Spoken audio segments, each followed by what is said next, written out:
Bam. Okay, we live, baby. It's time for this discussion. The best R&B and rap albums of all time. Let me bring in my good people that are going to do it with me, and we're gonna chop it up, baby, like veggies in a food processor for your Thanksgiving dressing. Hey, K2, what's hey, up? hey. Hey, what's going on? Not much. How are you? Good, how you doing? I'm doing really good. Okay. So we're gonna get Miss Stevie in here. That's all we need, Miss Stevie, to come up in here and we can get this thing started. Yes, baby, we're gonna get it cracking like pimps in on the corner. Yeah, it's time because it's been a long time coming. Yes, I'm ready for it. Let me see. Okay. Got her? I sent her because I think she's gonna come up in a minute. Okay. Yeah, let's give her a minute. How was your day? My day's been actually good. I've just been relaxing. I just haven't dealt with no negative energy. Just said because I know this was be a good discussion, so I said I'm not gonna let nobody bother you. Oh, I see my sister. Hey Oh, y'all. Hey, hey. hey. Hey, Fashion Down. Hey my love. Y'all see that beautiful face and that handsome face is style by Stevie. Miss Stevie does fashion, she does interviews, she's in entertainment. K2 does music backwards and forward. He does interviews. They both talk to Hey, who's who in music and entertainment. And for a while they have been really supportive of me. I asked them stuff. It's just a good thing. And I was like, who else better to do this with than two people that know the vibe of music, that know the feel of it, that they've talked to so many people in music, y'all. So we gonna chop it up.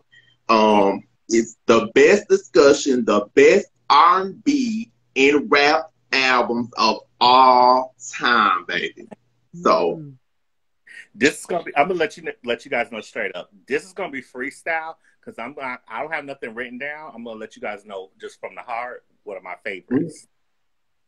okay, that's all you got to do. So we gonna get it kicked off. Now it's going to be 8 categories. We got male and female, R&B, and rap. So we are going to start with the first category in this best R&B solo album female. I'm gonna start with you, Miss Stevie. What is your pick for best female R&B album? My pick for best female R&B album would have to be, and this one is dear to my heart, Mary J. Blige, My Life. That is an all-time cult Oh, classic, hands down. And if you're going through a breakup, I can listen to that on repeat all day long. Yes. that's a great album. Yes, baby. Oh, that album had my. I'm gonna tell you straight up because since my sister said it, who's also one of my best friends, and you know you one of my best friends too. But Mm. my life, that had the jams like my life, be happy. You know, you had Mary Jane all night. You Yes. know, down, but it's just something about that album. Where, like when it comes to "You Gotta Believe," the song that Faith Evans is on the background of Oh that yeah, song. number 8. I think it's number 8. It's Yeah, number 8. that song just hits the nerve when you be like, "Oh my gosh, I'm loving that song." Ooh, But it doesn't take away K2. from the other songs. You know, "My Life" was the jam too. The song. Yeah. Yeah. So is That's that not yours, K2? so. No, mine. Now you know what? That's one of my favorites. Well, let my sister have that moment right there. My Mm-hmm. favorite, and I've already mentioned it on my sister's platform, and I'm gonna say for like when you said female R&B solo, artists, mine Mm-hmm. is because to me this one is more sentimental for me Mm-hmm. because it dealt with a lot that was going on like teenage years was Brandy's "Never Say Never." Mm-hmm. Mm. because that one, at the time, teenage age, you're done with the teenage years, adolescent age.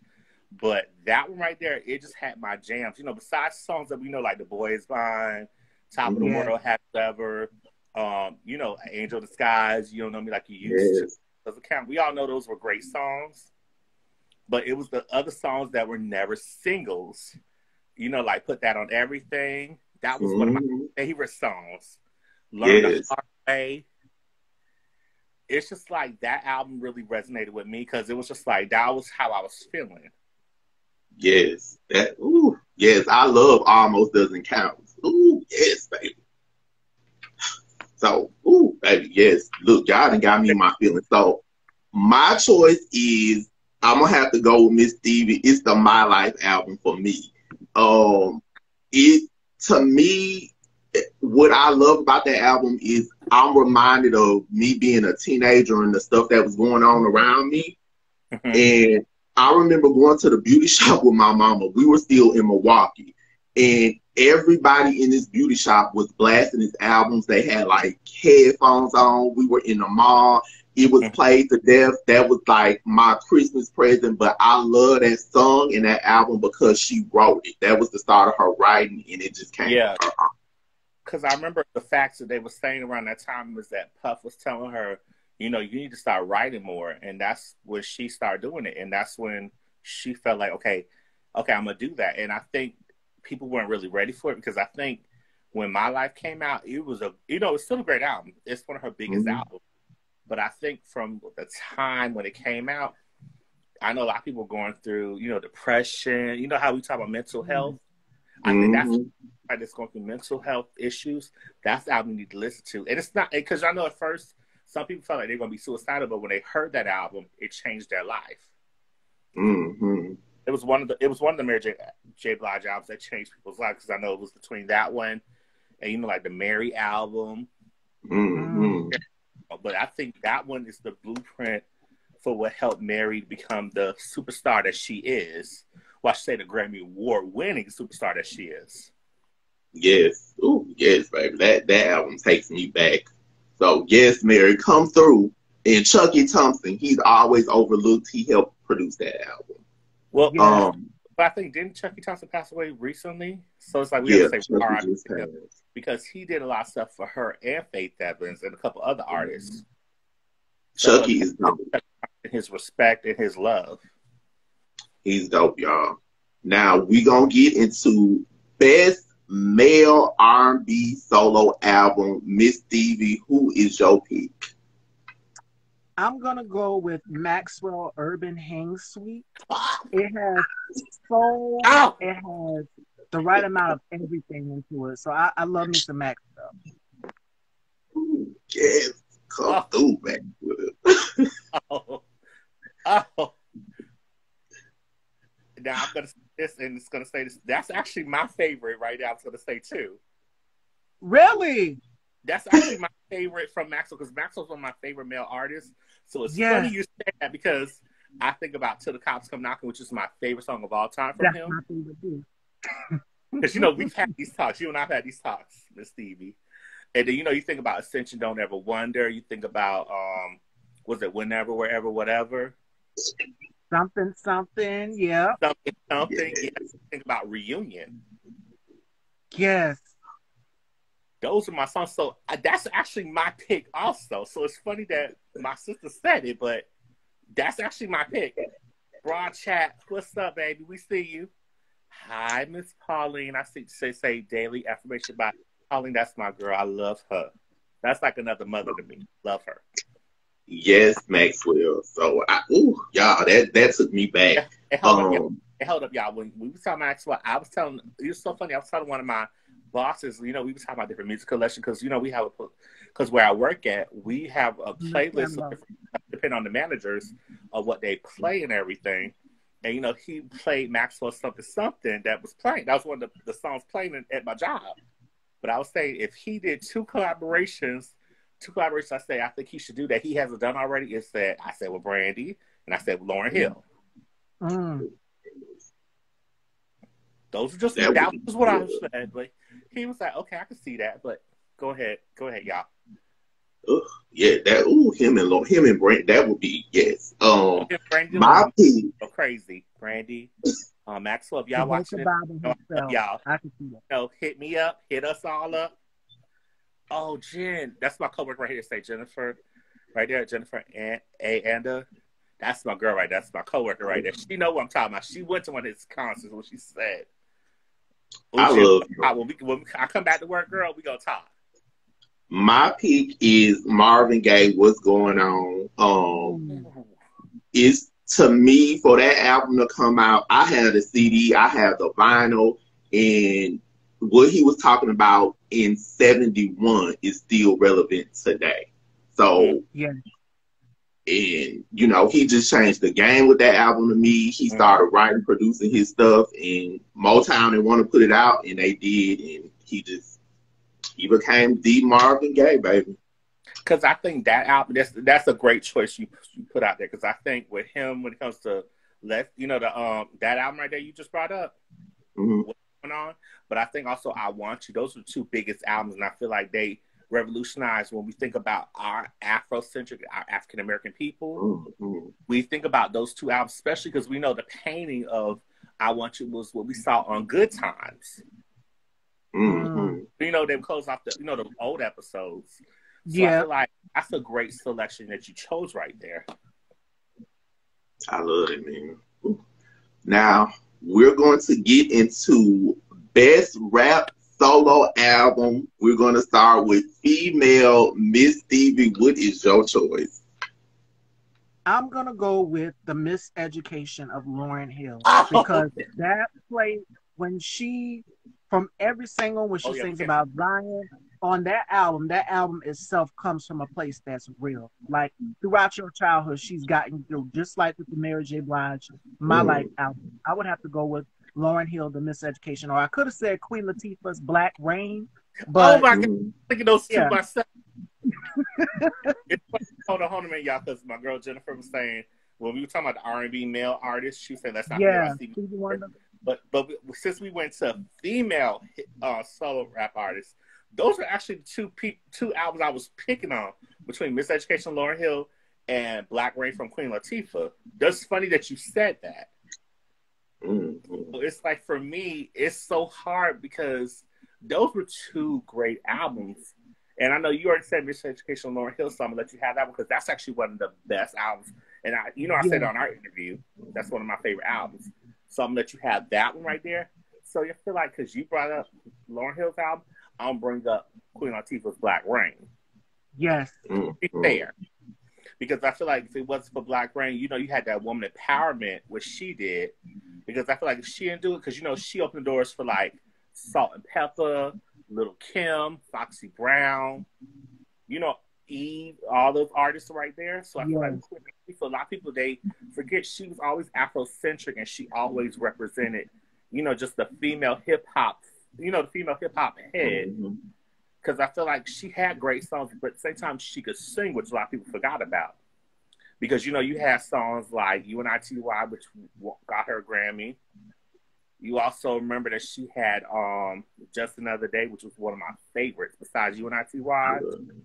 Yes. She had so many different songs on that album. So I feel like with her, she really just set the ground. And I know she was the was she the first female rapper that went gold, or I think went gold, right? She was the first solo to go gold, yes. Because I know the first that went platinum was Da Brat. I know that for a fact. Right. Yeah.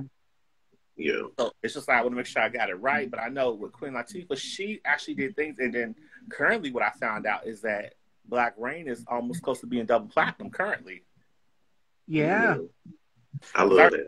0.7 million copies sold right now. So it's just like, and plus we all know from when we think about UNITY, we think of, someone who you call a bitch or a hoe and everything. She was really talking about that type of thing. And then we saw it when she was on Living Single, when they did the episode when they had Kyle's boss talking about, I can't stand these bitches. And then they referenced the song UNITY. And then when the episode ended, they played UNITY at the end. So it's just, I think that's one of the things that I just say. But go ahead, Jay. I know I'm kind of letting a lot out, but just saying. But I love both of them. Ooh, yes, Lauren just speaks to me, and Queen Latifah has just, ooh, yes. My choice is Little Kim Hardcore. Oh, those another great Kim right there. is listen. Now, Kim is the blueprint, but besides the sexiness, Kim can actually rap. And a lot of these girls out right now cannot rap. They don't have the full package. It's one thing to be sexy, but when Kim came out, it was spitting like a dude and was saying things that women were not saying. Like, I like Foxy too. I like Il Nana. Yeah. But as far as the sexuality and owning it and just being explosive, Kim was it. The Crush on You video with the wigs and the different Yeah. every song on that hardcore album and all those samples is iconic to me. I agree. You want to say anything, sister, on that one before I say anything? The intro, when she started off with the intro, it was like the birth of her, and then Big Mama thing went right into the right phase right into Big Mama thing. So Yes. yeah, this was the birth of the Queen Bee herself. This album right here introduced her. I told you I'm friends with Kim and I'm friends with C's. So if they watching this, Kim C's, love y'all. I'm gonna keep it real on this because when it comes to hardcore from Little Kim, I like how she just didn't care what anybody thought. She did what she said what she had to say, and she was done with it. She just felt like, okay, if I'm gonna talk about it, I'm gonna talk about it. She just did what she felt was right, and that's one thing I respect about Lil' Kim. And I feel like people, they have to realize that when it came to Little Kim, she never gave a crap what anybody thought. She did what she wanted to do. She said what she said. Hey, Danielle. And, you know, she just, especially like songs like Big Mama Thing, No Time. And, you know, like you said, Crush on You.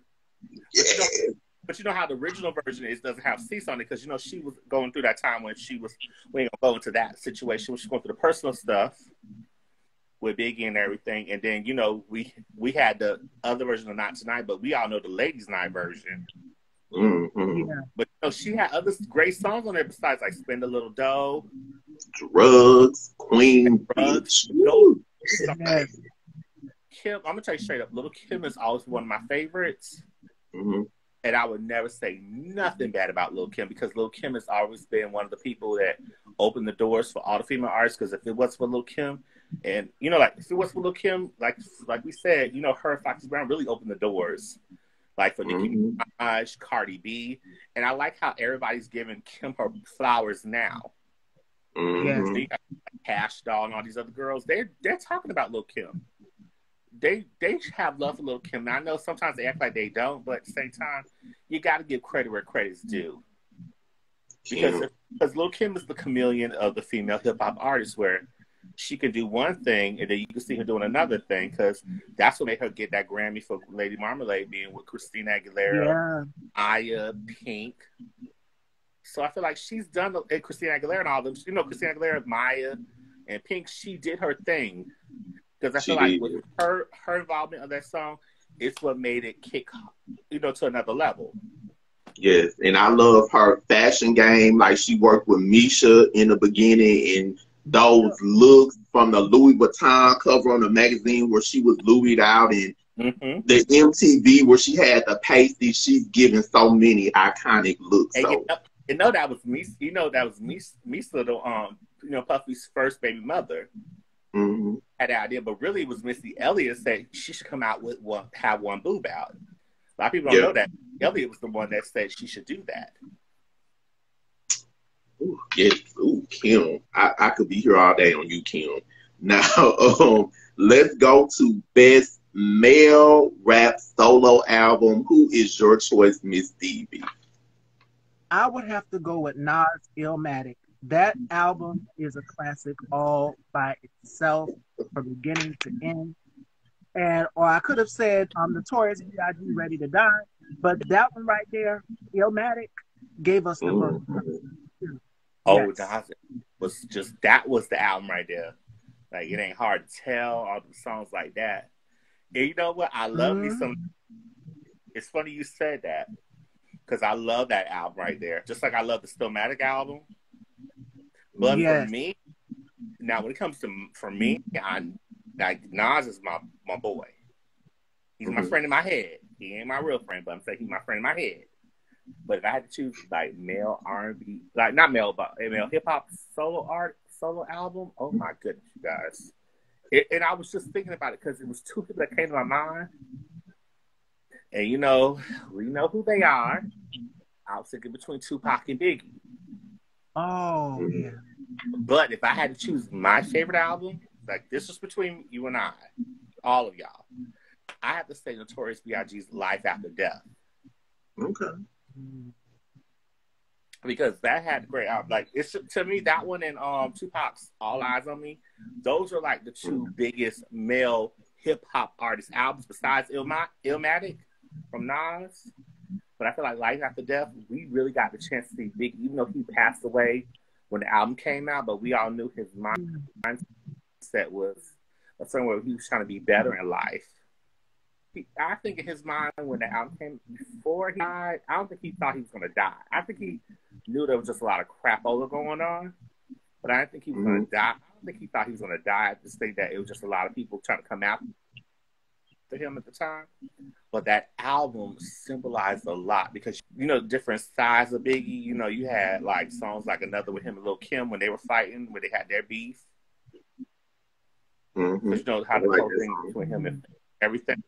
But then you also have great songs like Hypnotized, More Money, More Problems. Because basically, I feel like Biggie was telling all of us what was going on. But he was just ahead of his game. I like that. Ooh. And then you had the song that they played that found out he died, like, going back to King. Yeah. But then he also had songs like Sky's the Limit. I love that song. But he has so many different songs on there. But I feel like, and he had the song with R. Kelly. I don't know what I'm talking about on that one. That was one of my favorites on there. I say Notorious B.I.G., but I feel like with him, he really set a blueprint, especially for Brooklyn and just for East. So I feel like he blended with everybody. I feel like the thing about him is that since he did that, I feel like that showed how much credibility he had as an artist. And I feel like if he would have still been alive, I think he would have got that Grammy. Oh, yeah. He would have been. I like that one. My choice is I love Tupac. I love Tupac, like you said. I love Nas. Stillmatic is my choice. Because a lot of people thought like Nas had fell off, but when he came out with the Ether joint that's on there, and he went up on Jay-Z. One Mic, I love. Chucky did that one. Chucky Thompson. The whole album I can listen to from start to finish, and it just, to me, solidified him as, like, a lot of people counted him out, but it's just, to me, it's just a good album from start to finish. I can listen to that whole album. So that's just my album right there. So let's go to Best R&B Group Album Female. Miss Stevie, who is your choice for Best Group Album Female? Everybody knows this. Y'all know I am a fan of these girls. I would have to say Tia and Mill. I can listen to that album from top to bottom. I know every song on it, every detail, and just this thing. Or I could have said Crazy Sexy Cool, but Fan Mail does it for me. Okay. Those are great choices because those are their biggest albums. Yes. Because, when you go into Crazy Sexy Cool, every time everybody think of Crazy Sexy Cool, they think of Creep, they think of Red Light Special, and they think of Waterfalls. And Digging on You. Those are the four you think of. Now, when you go to Fan Mail, we think of No Scrubs, Pretty, Dear Lie. I love the song called Love Sick. That's my favorite. And then Silly Ho those are my songs right there. I like My Life though. I love that one. Number 10. Yeah, number 10. Yeah, and Shout. I love Shout. T-Boss said she hated that song, but I love it. I love it. Me too. What's yours, K2? Okay, mine is going to shock you guys, but I'm going to keep it real. Because you said female hip hop, hip hop group. I have to make sure I give these ladies their props. Would it be Salt-N-Pepa's Very Necessary album?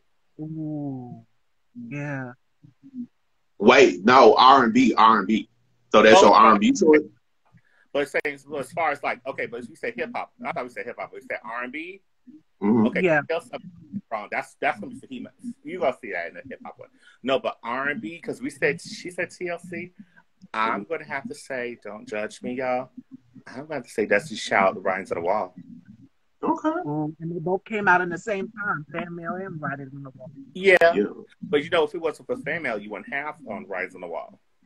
Mm-hmm. Well, great, sex cool. But when it comes to like we said, I thought we said hip hop, but my bad, y'all. But Destiny's Child, Right on the Walls, I feel like that's when we really got to see the girls. The first album they did their thing on, but the second album I feel like solidified them as a group. Because you had songs like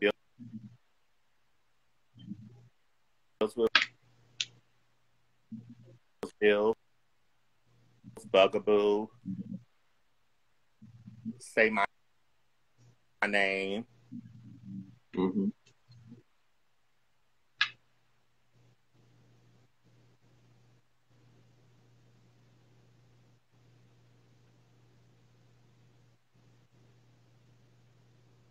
Wait. Uh-oh, he should be coming back. I think he froze. Okay. Yeah, all those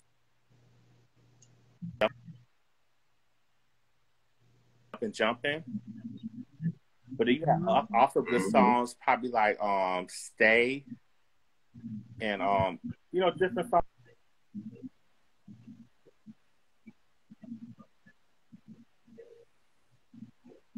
We're all back, right? I say songwriter, but I think a lot of people forget that Kelly Rowland, Latavia Roberson, and they all wrote on the album too. And I think we have to make sure we put those ladies their props too. Because you had Candy, Shakespeare, a couple of people that wrote on there. But I feel like that album right there is what set them off from when when you see Survive.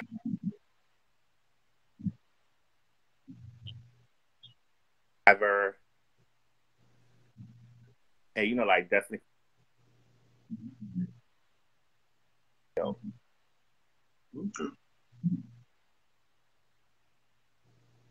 I got you. My choice is TLC Crazy Sexy Cool. That one to me, like, that was like the height of everything. Like, they just came off of Left Eye and the whole fire thing, and they had everybody's attention. But I just love that album. It's just like one of my favorite albums. But I'm like, we can go to you, Jay. I can listen to it from start to finish. I don't even skip over any songs, and I love Switch and Kick Your Game. Jermaine Dupri did those. I love those. I love the remake of If I Was Your Girlfriend. Just the whole way Chunky did that with Puffy. And it's just the whole sound of that album just takes me back to being like in the 8th grade, and just TLC was huge. So that's my favorite. And then it shocked me, it's funny you said that, because I remember on the 1999 MTV VMAs, that Prince said his favorite group was TLC, which shocked me. Because you would have never thought Prince would, because in our minds we thinking, Prince ain't going to be feeling TLC like that. But Prince is particular when people recreate his songs. So Prince knew what was up. I love that. What are your choices for best R&B male album, Miss Stevie, for a group? What is your best group male R&B album? I'm gonna go with Boyz II Men Evolution. That is one of my favorites, and this is around the time they did a song for Mama on Soul Food. I think it's number 13. Come On is one of my favorites from that one. And another one that they did on, I think it's Sugar or something like that. But that one is one of my favorites. Boyz II Men Evolution. I love that one. And it's the 4 Seasons of Loneliness. I love that song. Yeah. Yes. So, yes. That's what's yours, K-Tooks? Have to be 112 part. I think it's part 3. Mm-hmm. Because it had my songs like "It's Over Now," "Peaches and Cream," Mm-hmm. and you know the song "Dance with Me." Mm-hmm. But I also love had this. some of my favorite songs that were never singles, like "Do What You Gotta Do." Because you know, to me, I feel like them between 112 and Jagged Edge and Boyz II Men, those were like the 3 that everybody was like challenging, like who's had the best albums. Okay. My choice is Jodeci, Diary of a Madman, their second album. I love that whole vibe of that album because it was more like they incorporated like a West Coast kind of gangster style. They got My Heart Belongs to You. It wasn't a single, but it was just a big song. It was like a big power ballad. And what I love most about that album is that, you know, they did it again on their own, but without Al B. Shore. But Missy, this is when I found out who Missy was before Missy was Missy, before Missy got in Sister. She's on a song, 2 songs on the back of that album, Sweaty and Won't Waste You. And Missy just had a whole flow because I was like, who is this? Like, she was just completely different. And this is way before anybody knew Missy, before Brand New with Sister came out. So that is my favorite album. Jodeci is like, they were huge. Like, they were just huge. So that's my favorite. So now, okay. Because Devontae was kind of shutting Missy down because he was jealous of how Missy had her writing skills from what we found out back in the day. So I think because the way she wrote songs and how Timbaland would produce songs, I think it made Devontae jealous because, you know, Devontae was so used to writing all of Jodeci's stuff. So I think it made that division. I think if it wasn't for Devontae, even though he discovered them, I think it's his biggest loss on his ego. Because for his ego being messed up, Missy, Timbaland, and everybody from the basement, you know, from the basement crew and everything that they did, whatever they called it, they flourished. Because if it wasn't for that, you wouldn't have Missy, you wouldn't have Timbaland, you would have Tweet, you would have Genuine, you wouldn't even have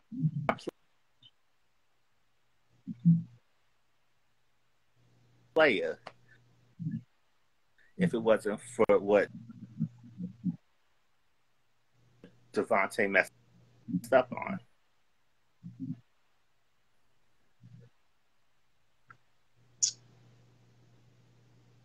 But look what we got. We got Missy. I love her. So we're going to go to Best Rap Group Album Female. It's female rap groups are not even around anymore. But Miss Stevie, what is your choice for Best Female Rap Album? Best female rap group album. Oh my God. Yeah, they're probably up around. So I would have to go with Salt-N-Pepa's Is It New Day, Brand New. I think the one that came out in 1997. Oh, I was done with that. I was done. That was it. Yeah. That was it.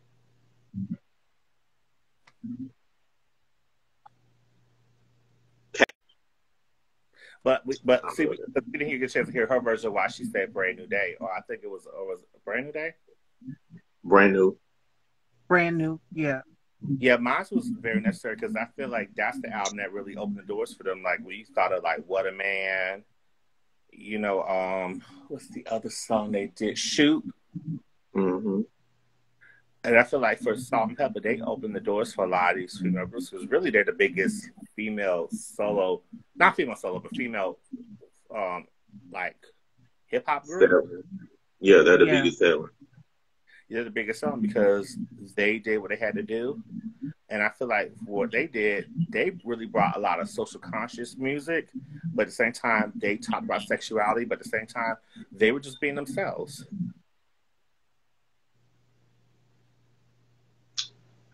Yeah, it wasn't like a whole bunch. I remember like Punch's Daughters and what the girls that used to rap with the 59 Boys, this and that, but it really wasn't a lot. 357, but they just had that one song. Okay. But Yeah. yeah, my choice is Salt-N-Pepa, the Black's Magic album. That's their third album. It has Expression on there. Salt wrote and produced that. Let's Talk About Sex that turned into Let's Talk About AIDS. They even Jackie McGee was singing on Expression. I just saw an interview where she said she wrote that and she wasn't even given credit for the part that she wrote. Independent with Sybil. Y'all remember Sybil that used to sing back in the day? Do You Want Me? That was like me being a kid and really knowing hip hop, and that was like the stepping stone to their next album. But that's my favorite female group album. Yeah. You do realize when you brought up Sybil's name, you do know her cousin is Maxine from En Vogue. I didn't know that. Yeah. I didn't either. Learn something. Okay, come through. Family Jeans, singers. So this next one is Best Rap Group Album Male. Miss Stevie, who is your pick? Well, I feel like this group never really got the credit gratefully deserved. So I would have to say Camp, Uptown Saturday Night. Number 2, Bikini. This is my jam. So that is one of my favorites right there. And you got number 1, Crystal Carrington. So I would have to go with Camp Low, Uptown Saturday Night. Yes, come on, Miss Stevie. You just took me back, baby. Them high school years. Yes. What's yours, K-Tubes?